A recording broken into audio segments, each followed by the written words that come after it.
నమస్కారం. సుఖీభవకు స్వాగతం. ఈ రోజు సుఖీభవలో ఫ్యాటీ లివర్ను తగ్గించే ఆయుర్వేద చికిత్సలివే. పిల్లల్ని నవ్వించండి, అది వారికెంతో ఆరోగ్యం. క్యాన్సర్ చికిత్సల దుష్ఫలితాల్ని అధిగమించటమెలా? పిల్లలు తరచూ కాళ్ళనొప్పులతో బాధపడుతున్నారా? ఇంకా హెల్త్ టిప్. కాలేయానికి కొవ్వు పట్టడమనే సమస్యను ఒకప్పుడు 50 ఏళ్లు దాటిన వారిలో మాత్రమే చూసేవాళ్లం. కానీ ఇవాళ 25 ఏళ్ల యువతలోనూ ఫ్యాటీ లివర్ సమస్య కనిపిస్తోంది. మద్యం అలవాటు లేకపోయినా సరే ఫ్యాటీ లివర్ బారిన పడుతున్నారు. ఎందుకు? జంక్ ఫుడ్, మిడ్ నైట్ బిర్యానీలకు అలవాటు పడడం, గంటల తరబడి కంప్యూటర్లు, ల్యాప్టాప్ల ముందు కూర్చునే జీవనశైలిని కారణాలుగా చెబుతున్నారు డాక్టర్లు. యువత ఆరోగ్యాన్ని కబలించే ఫ్యాటీ లివర్ సమస్యకు మన సంప్రదాయ వైద్యం ఆయుర్వేదం తనదైన కొన్ని ప్రత్యేక చికిత్సల్ని చెబుతుంది. అవేమిటో ఇప్పుడు తెలుసుకుందాం.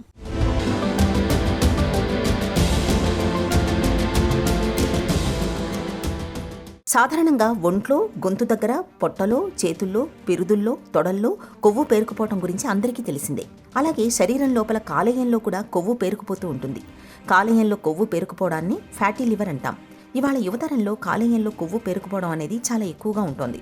కొవ్వుల మోతాదు ఎక్కువగా ఉండే ఆహారాల్ని అతిగా తీసుకోవడం, ఫాస్ట్ ఫుడ్స్, బేకరీ ఐటమ్స్ని అతిగా లాగించే అలవాటు కారణంగా కాలేయంలో కొవ్వు పోగుపడుతూ వస్తుంది.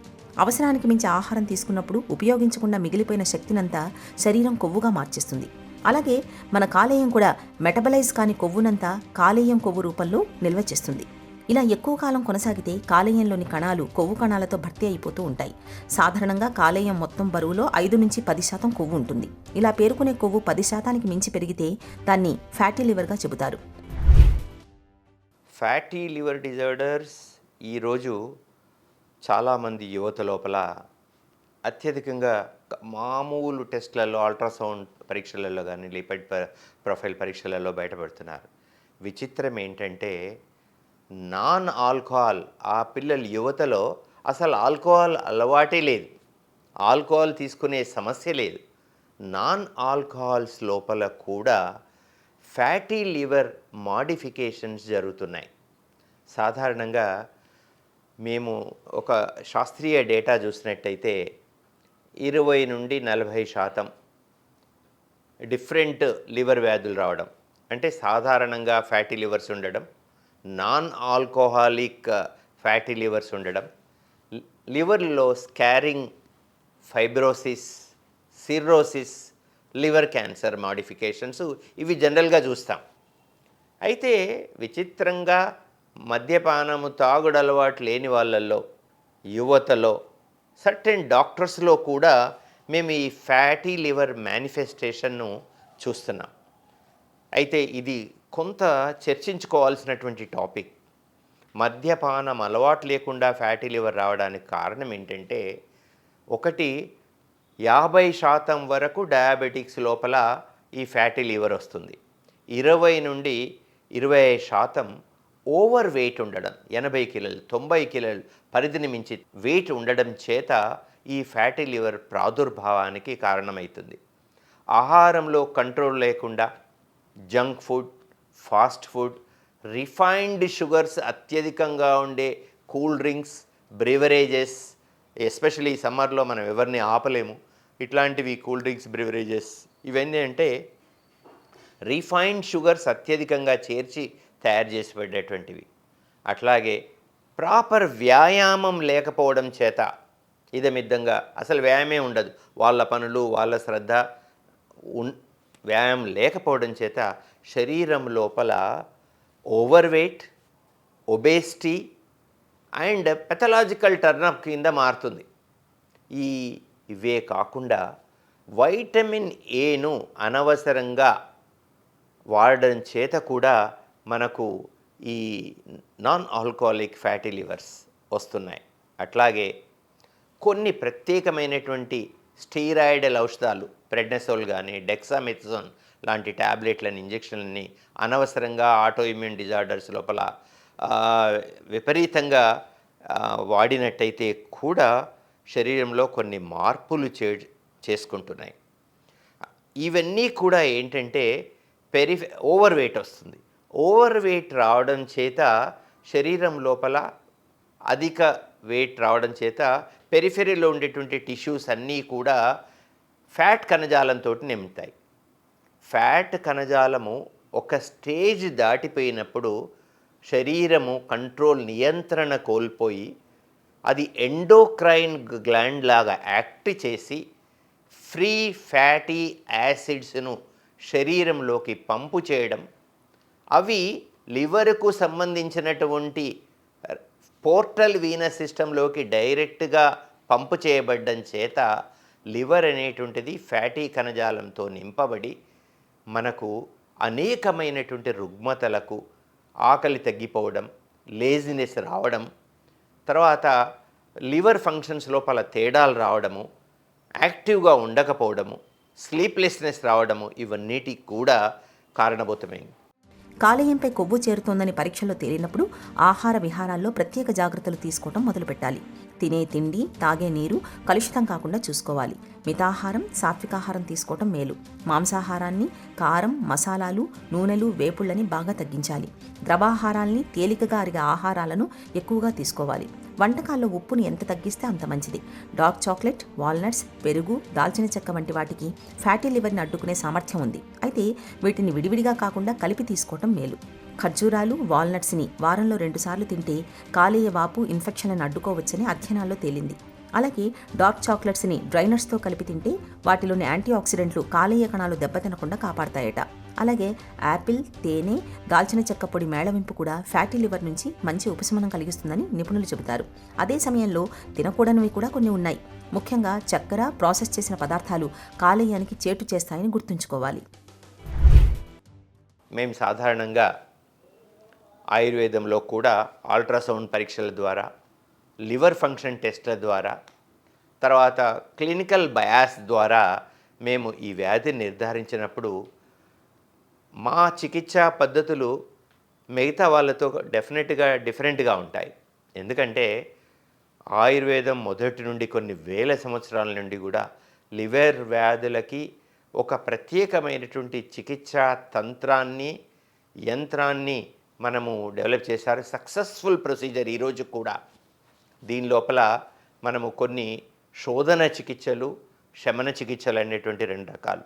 శమన చికిత్స లోపల ముఖ్యంగా చిత్రమూలంతో తయారు చేసినటువంటివి, త్రిఫలాతో తయారు చేసినటువంటివి, వాయువిడంగాలతో తయారు చేసినటువంటివి, ఆమ్లకీతో తయారు చేసినటువంటివి, గోమూత్ర శిలాజితో తయారు చేసినటువంటి కొన్ని ప్రత్యేకమైన ఔషధాలని కొన్ని కాంబినేషన్స్గా మార్చి ఇవ్వడం, ఇది ఒకటి.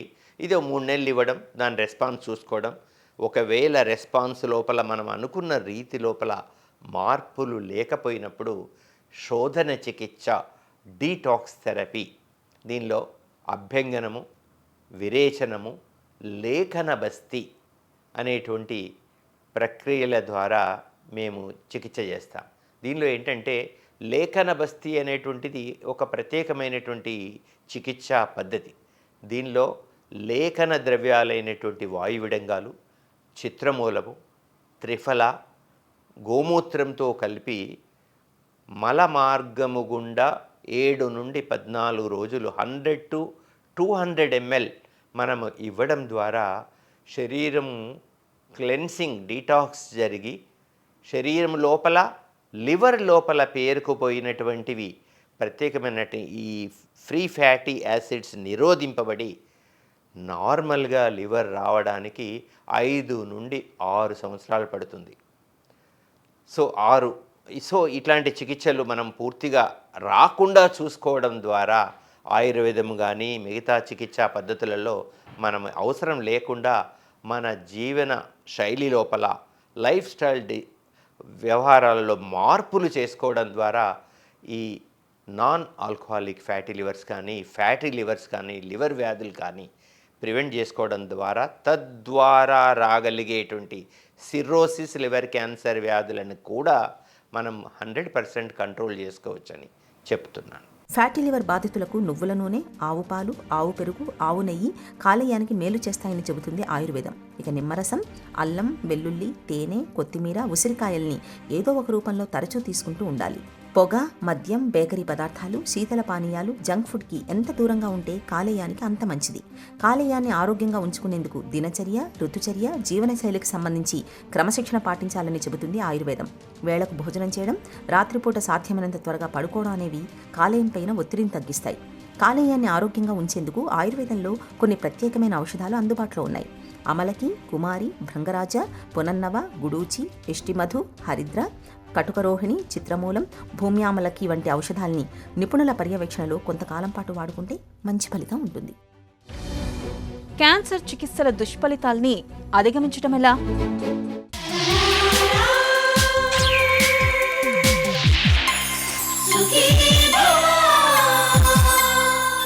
హెల్త్ న్యూస్ మీకోసం. పిల్లలతో చాలినంత సమయం గడపడం అంటే అది వారి మానసిక వికాసానికి మంచి పునాది వేస్తున్నట్టే. అయితే పిల్లలతో సమయం గడపడం అంటే మనలో చాలా మంది కథలు చెప్పడం లేదంటే మంచి చెడులు వివరించడమే అనుకుంటారు. కానీ వీటితో పాటు పిల్లల్ని నవ్వించడం కూడా ముఖ్యమే అంటుంది బ్రిటన్కు చెందిన ఒక తాజా అధ్యయనం. ఇంతకాలం హాస్యమన్నది మేధో వికాసానికి ఉపయోగపడే ఒక అదనపు అంశంగా, వినోదంగా భావిస్తూ వచ్చా. కానీ పసిమెదడు ఎదుగుదలలో నవ్వించడం కూడా కీలకమేనని మా పరిశోధన తేల్చిందని లండన్లోని మిడిల్ సెక్స్ యూనివర్సిటీకి చెందిన శాస్త్రవేత్తలు చెబుతున్నారు. పుట్టిన పిల్లలు పెరిగే కొద్దీ నవ్వడం కూడా మెదడు ఎదుగుదలకు, నవ్వుకి ఉన్న సంబంధాన్నే సూచిస్తుందని వారు అంటున్నారు. ఒక పజిల్ను పోలిస్తే మెదడు ఎంత పదునెక్కుతుందో చిన్నారులు పకపకా నవ్వినప్పుడు కూడా అంతే చురుకుగా మారుతుందని చెబుతున్నారు శాస్త్రవేత్తలు. నేర్చుకోవడం, ఎదగడం, కలుపుగోలుగా ఉండడం, ఈ 3 విషయాలను హాస్యం సాధ్యం చేస్తుందని పరిశోధకులు చెబుతున్నారు.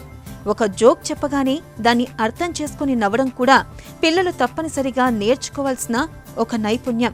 ఇవన్నీ తల్లిదండ్రుల దగ్గర నేర్చుకుంటే దాని ప్రభావం మరింత మెరుగ్గా ఉంటుందని వివరిస్తున్నారు పరిశోధకులు. కాబట్టి బిజీగా ఉన్నామనో, సమయం లేదనో సాకులు వెతుక్కోకుండా సాధ్యమైనంత వరకు పిల్లలతో గడపాలి. వారిని తరచూ నవ్విస్తూ ఉండాలి. అప్పుడే పిల్లల ఎదుగుదల చక్కగా ఉంటుందని పరిశోధకులు సూచిస్తున్నారు. క్యాన్సర్ కంటే క్యాన్సర్ చికిత్సల్ని భరించడం చాలా కష్టమనే నమ్మకం మనలో చాలా మందిలో కనిపిస్తుంది. ముఖ్యంగా కీమో, రేడియేషన్ థెరపీలు చాలా బాధాకరంగా ఉంటాయని, వాటి మూలంగా లేనిపోని దుష్ఫలితాలు వచ్చిపడతాయనే నమ్మకం మనలో చాలా మందిలో కనిపిస్తుంది. అయితే ఒకప్పటితో పోలిస్తే క్యాన్సర్ చికిత్సలు ఇవాళ చాలా వరకు సురక్షితంగా మారాయని, దుష్ఫలితాల తాకిడి తగ్గిందని చెబుతున్నారు డాక్టర్లు. క్యాన్సర్ చికిత్సలతో సాధారణంగా కనిపించే దుష్ఫలితాలు, వాటిని అధిగమించేందుకు తీసుకోవాల్సిన జాగ్రత్తల గురించి ఇప్పుడు తెలుసుకుందాం. ఈ క్యాన్సర్ చికిత్స వల్ల వచ్చే ఇబ్బందులన్నీ కూడా మిగతా చికిత్సలాగానే, అంటే మనకి క్యాన్సర్ కాకుండా మిగతా జబ్బులకి చికిత్స చేసేటప్పుడు ఎటువంటి ఇబ్బందులు ఉంటాయో అట్లాగే ఈ చికిత్సలతోటి కూడా ఆ ఇబ్బందులు ఉంటాయి.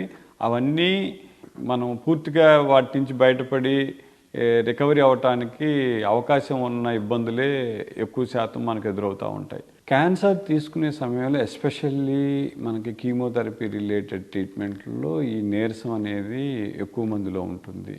ఇది కూడా మనిషికి మారిపోతుంటుంది. కొంతమంది చక్కగా తట్టుకుంటారు, కొంతమందికి ఏమో ఎక్కువ నీరసం అన్నీ వచ్చే అవకాశం ఉంటుంది. ముఖ్యంగా ఏంటంటే ఈ మందులు వాడటంతో పాటు, అంటే డాక్టర్స్ ఆల్రెడీ మనకి ఈ వాంతులు, నీరసం ఇలాంటివి రాకుండా ఉండటానికి కొన్ని మందులు వారు ఇవ్వటం జరుగుతుంది. వాటితో పాటు మనం మానసికంగా స్థైర్యంగా ఉండాల్సి ఉంటుంది. కొంత యోగా కానీ లేకపోతే ప్రాణాయామం లాంటివి చేసి కొంచెం మనం మైండ్ని డైవర్ట్ చేసుకోవాల్సి ఉంటుంది.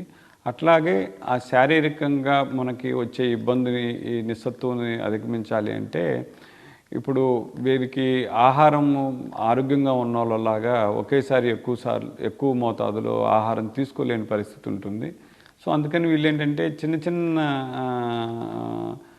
క్వాంటిటీ, అంటే కొద్దిగా అయినా సరే తరచుగా తీసుకుని ఎనర్జీని మనం ఉండేటట్టుగా చూసుకొని సమతుల్యమైన ఆహారం మొత్తం అన్ని ప్రోటీను, గ్లూకోజు, అన్ని ఫ్యాట్ అన్నీ సమతుల్యంగా వచ్చేటట్టు ఆహారం తీసుకుంటే కనుక మనం ఈ పరిస్థితులన్నింటినీ అధిగమించడానికి అవకాశం ఉంటుంది. రోజంతా హుషారుగా ఆడుకునే పిల్లల్లో కొంతమంది రాత్రి కాగానే కాళ్ల నొప్పులని ఏడుస్తూ ఉంటారు. ఈ నొప్పుల మూలంగా అర్ధరాత్రి పూట నిద్రలేచి అల్లాడిపోతూ ఉంటారు. అయితే ఈ కాళ్ళ నొప్పుల గురించి మనం కంగారు పడాల్సిన పని లేదు. ఈ నొప్పుల వెనుక ఏ జబ్బు లేకపోవచ్చు. 12 ఏళ్లలోపు పిల్లల్లో ఎముకలు, కండరాలు వేగంగా పెరిగేటప్పుడు ఇలాంటి నొప్పులు రావడం సహజమేనని, వాటిని గ్రోత్ పెయిన్స్ అని చెబుతున్నారు డాక్టర్లు. పిల్లల్లో గ్రోత్ పెయిన్స్ గురించిన పూర్తి వివరాల్ని డాక్టర్ని అడిగి ఇప్పుడు తెలుసుకుందాం.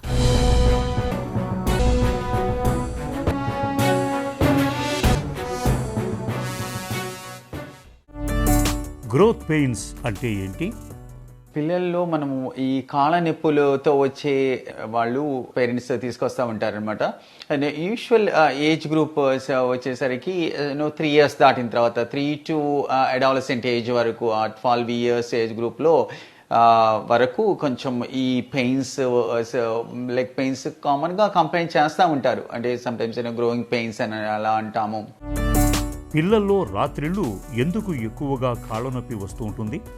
యూజువల్గా ఏంటంటే వీళ్ళకి డే టైం బాగానే ఉంటారు. వన్స్ సాయంత్రం అయ్యేసరికి వాళ్ళు ఇంటికి వెళ్ళి పేరెంట్స్ దగ్గర ఇట్లా కాళ్ళ నొప్పులు వస్తున్నాయి అని చెప్తూ ఉంటారు. అంటే డే టైం ఫిజికల్ యాక్టివిటీ వలన కానీ, లేకపోతే వాళ్ళు పరుగులు తీయటం వలన కానీ, ఆటలు ఆడటం వలన కానీ, ఇతరత్ర కారణాల వల్ల వాళ్ళకి ఈవినింగ్ అయ్యేసరికి పెయిన్స్ అయ్యి స్టార్ట్ అవుతాయి అనమాట. సమ్టైమ్స్ అంటే గ్రోయింగ్ పెయిన్స్ అనేది మెడికల్గా అంత రిలవెన్స్ లేదు, కానీ యూజువల్ కామన్ టర్మ్స్లో అది యూజ్ చేస్తూ ఉంటారు. దానికి ఎగ్జాక్ట్ కాజ్ ఏంటనేది కూడా తెలియదు. దానికి ఇది పర్టికులర్గా ఒక డిసీజ్ అని కానీ, లేకపోతే దానికి పర్టికులర్గా కాజ్ కానీ exactly we don't know. But some children they do get these kind of pains. ఈ రకమైన నొప్పులు అయితే కనుక సాయంత్రం అయ్యేసరికి వస్తూ ఉంటాయి. విటమిన్ డి, కాల్షియం లోపం వల్ల కూడా గ్రోత్ పెయిన్స్ వస్తాయా? సో వాళ్ళలో మనం మెయిన్గా చూసుకోవాల్సింది ఏదైనా వైటమిన్ లోపము ఏమన్నా ఉందా అనేది. ఒకటప్పుడు వైటమిన్ డి లెవెల్స్ అవి చెక్ చేసుకుని, తర్వాత కాల్షియం లెవెల్స్ అవి కూడా మనం చెక్ చేసుకుని చూడటము. కాల్షియం తగ్గిపోవడం వల్ల కూడా ఒకటప్పుడు పెయిన్స్ అది రావచ్చు అనమాట. సో అది వన్ ఆఫ్ ది రీజన్స్.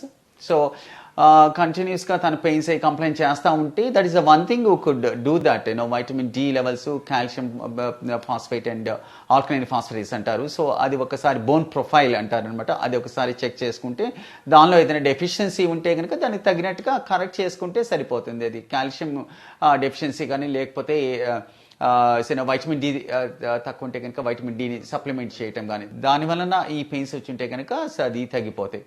తర్వాత ఇంకా అదర్ కారణాలు కూడా ఉన్నాయి లెగ్ పెయిన్స్కి. నాట్ జస్ట్ ఈ డెఫిషియన్సీ వలన లేకపోతే గ్రోయింగ్ పెయిన్స్ అని కాకుండా కొంతమందికి మజిల్స్లో, లెగ్స్లో మజిల్ పెయిన్స్ రావచ్చు. కొంతమందికి జాయింట్స్లో పెయిన్స్ అది రావచ్చు. సో మజిల్ పెయిన్స్ రావడానికి అగైన్ ఈ physical activity, day time activities వల్ల పెయిన్స్ రావచ్చు. కొంతమందికి మయోసైటిస్ అంటారు. అంటే just viral myositis, some kind of virus వల్ల కూడా మజిల్స్ దగ్గర ఇన్ఫ్లమేషన్ వచ్చి దానివల్ల పెయిన్స్ అది రావచ్చు.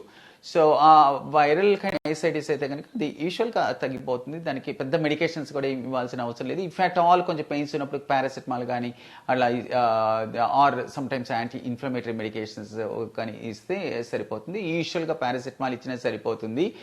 దాంతోపాటు కొంతమంది మజిల్ పెయిన్స్ అది ఉండి, తర్వాత మజిల్ గ్రూప్స్ దగ్గర, లోయర్లీ మజిల్ గ్రూప్స్ దగ్గర పైన ప్రాక్సిమల్ మజిల్స్ అంటారు, పైన థైస్ దగ్గర మజిల్స్ కానీ ఆర్ కింద మజిల్స్ కానీ పెయిన్స్ అది ఉండి, ఓవరాల్గా కూడా మజిల్ పెయిన్స్ ఉండి లేకపోతే వీక్నెస్ అది ఉంటే కనుక దెన్ పాలిమయోసైటిస్ అని, డెమటోమయోసైటిస్ అని అట్లా కూడా పాసిబిలిటీ ఉండొచ్చు. ఇట్స్ నాట్ దట్ కామన్, అరుదుగా వచ్చేది.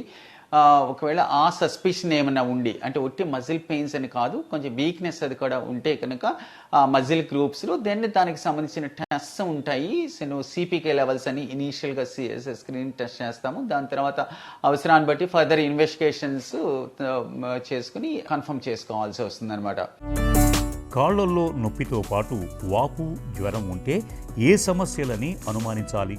జాయింట్ స్వెల్లింగ్ అది కూడా ఉండి దాంతో, లేకపోతే ఫీవర్స్ అది ఉండి, తర్వాత అక్కడ రెడ్నెస్ అది ఉండి జాయింట్స్ దగ్గర అట్లా ఉంటే కనుక ఏదైనా అక్కడ ఇన్ఫెక్షన్ కానీ అది ఉండొచ్చు. సెప్టిక్ ఆర్థరైటిస్ అంటారు.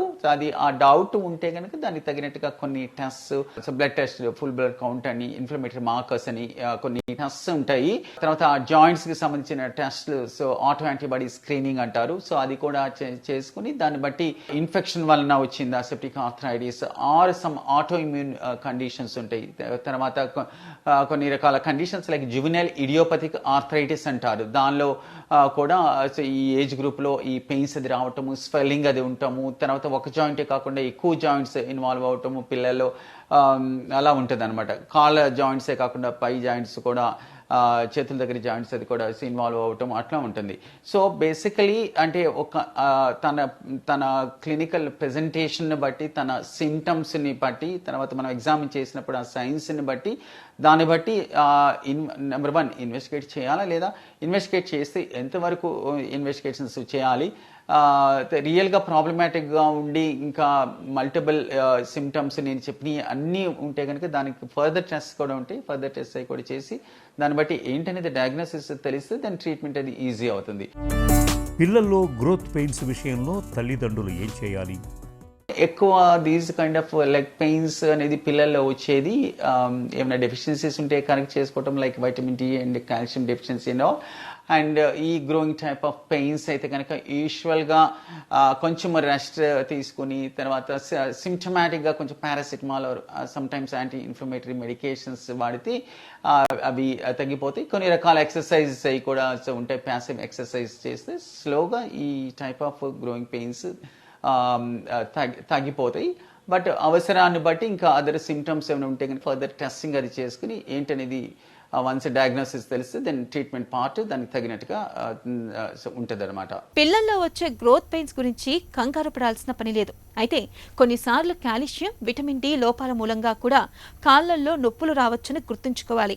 పిల్లలు కాళ్ల నొప్పులతో బాధపడుతున్నప్పుడు అవి గ్రోత్ పెయిన్సా లేక విటమిన్ల లోపాలా అన్నది పరీక్షల సాయంతో తెలుసుకుని తగిన జాగ్రత్తలు తీసుకోవాలి. ఒక చిన్న చిట్కా మీకోసం. మానసిక ఒత్తిడి, నిద్రలేమితో సతమతం అవుతున్నప్పుడు ఒక కప్పు నీటిలో కొద్దిగా శొంఠి పొడి, ఒక చెంచాడు ధనియాలను వేసి బాగా మరిగించండి. దానికి కొద్దిగా తాటి బెల్లాన్ని కలిపి హెర్బల్ టీ లాగా చేసుకుని తాగడాన్ని అలవాటు చేసుకోండి. ఒత్తిడి నుంచి మంచి ఉపశమనం లభిస్తుంది.